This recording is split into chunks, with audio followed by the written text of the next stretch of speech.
Good morning. Welcome to another edition of Coffee with Tea. Yes, I know that I'm out of the frame. I wanted you to see the shirt. Don't skip the process. Yes, it's pink. For all my friends, yes, I'm wearing faded red today. For all my friends who know, they know. Um, but today's mug says, and I've used it before, what's the best thing that could happen? And it fits perfectly with today's topic. Today's topic, because we finished a 12-part series yesterday, I wanted to jump right in today with this 12, with this, it's not a series, today's message. Don't skip the process of doing it differently. It's been said that if you do what you've always done, you'll get what you've always gotten. And I believe that to my core. I'll give you an example. There are teachers whose scores are low every single year. Every single year they come back low. And they're unwilling to try a new method because it's their tried and tested method, but it's tested that it failed.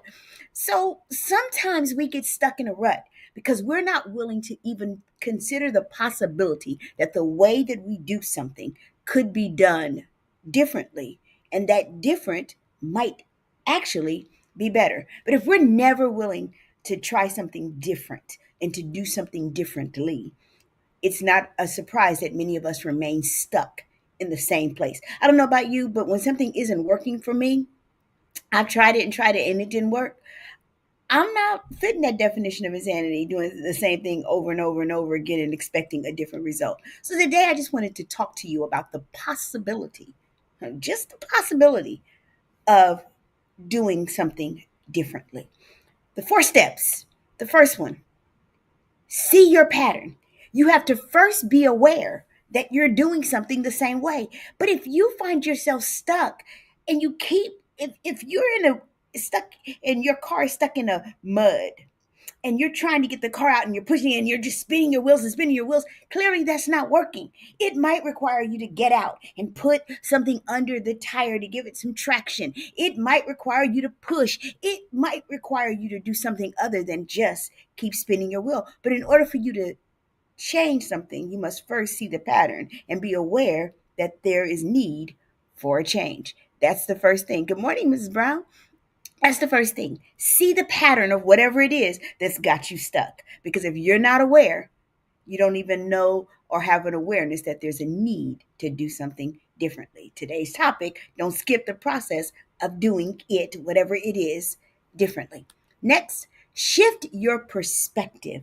Change your mindset. If you're one of those people who's like, what's the worst thing that could happen? Don't ever ask that question. A whole lot of more worse things can happen. Me, what's the best thing that can happen? If you're a glass half full kind of person, you might want to shift your mindset to become a glass half full kind of person, because people who have glasses half full and who see the world that way, when they see it getting low, they just simply refill it. People who see it as half empty wait for its depletion. Yep, I said it. Glass half full. What's the best thing that can happen? Shift your perspective. The next thing you got to do, you've got to strategize. Good morning. Ooh, good morning, Lady Overflow. Ooh, you just did something to me. Good morning. You got to strategize the path. What does that mean? You got to make a plan. If all you have is a dream and you don't have a plan to go with it, you just got what? Wishful thinking. If all you have is a dream, but you don't have a plan to match that dream, you're just a wishful thinker. You got to strategize the plan for how you're going to do it differently. One of the things I had to strategize is I always say I'm going to work out in the evening. Y'all, by the time I go through my full day and I've been up since 4:30 in the morning, by the time I get to 6:30 and I've had dinner and I've been at work all day, I ain't working out. So I had to strategize a plan that said, T, just like you give God your first fruits in the morning, you got to give your body your first fruits. And guess what? You might be able to combine the two. So roll your butt out of bed and go to the gym first thing in the morning and spend some time intentionally with God simultaneously. So that's my plan. I strategized the plan for how I was going to do life differently because the way I was doing it wasn't netting the results that I wanted. And finally, stay the course. People always ask the question. Good morning, Shelley. People ask the question all the time. All the time. T, why is your P2P program so successful?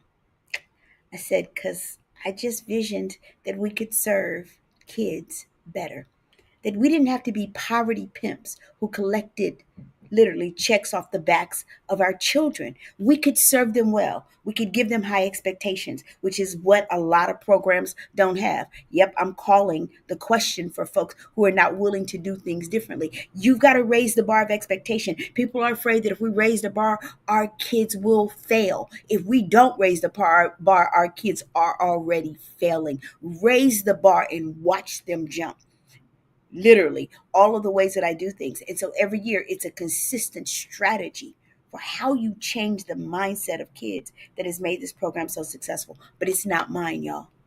It's not mine. It's divinely inspired. But can I tell you, it came because I saw people continually failing kids with low expectations. I saw them never being accountable to kids and never having kids be accountable to them. I saw all the things. I saw places where kids aren't even safe in programs that are supposed to be structured. And when I decided that I was going to do something different because our kids deserved better, I got better results because I did something differently. Good morning, nephew. Pastor Jerome, that's my nephew, y'all. Good morning, Erica. Can I just tell you, all it requires is what? See the pattern of the way you're doing it. If you want to do it differently, you first have to see the pattern. Shift your perspective. Change is about a mindset. Strategize the plan. If you don't have a plan, all you have is a wish. And stay the course. Be consistent. I'm consistently who I am for young people. And so as a result of that, I get consistent results. I'm the amazing T Street. There's absolutely positively nothing amazing in me that's not in each and every, good morning, Jackie, every one of you. So today, I challenge you. Don't skip the process of doing it, whatever that is for you, differently. Because if you do what you've always done, you'll get what you've always gotten. Have a great day.